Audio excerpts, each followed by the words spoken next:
Matapos umalis ang 8 fishing boat ng China, bumalik naman ang isang Chinese surveillance ship sa Panatago Scarborough Shoal. Isa ring Chinese aircraft ang namataan doon at may ulat on the spot, si Jam Sisante. Jam? Yes, June, patuloy pa nga rin ang stalemate sa pagitan ng Pilipinas at ng China matapos bumalik ang isang Chinese surveillance vessel sa pinag-aagawang Panatag o Scarborough Shoal. Nauna nang umalis ang 8 Chinese fishing boat at isang surveillance ship noong Biyernes.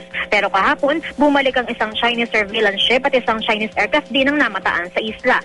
Nanatili naman ang BRP Pampanga ng Philippine Coast Guard sa isla.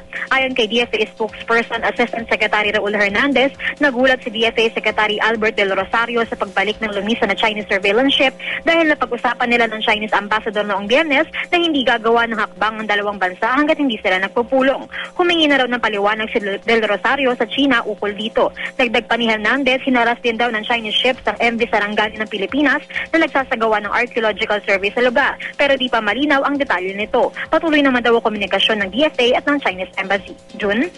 Jam, ang malinaw dito, talagang hindi pa talaga na-i-ease up yung tensyon sa bahagi na yon.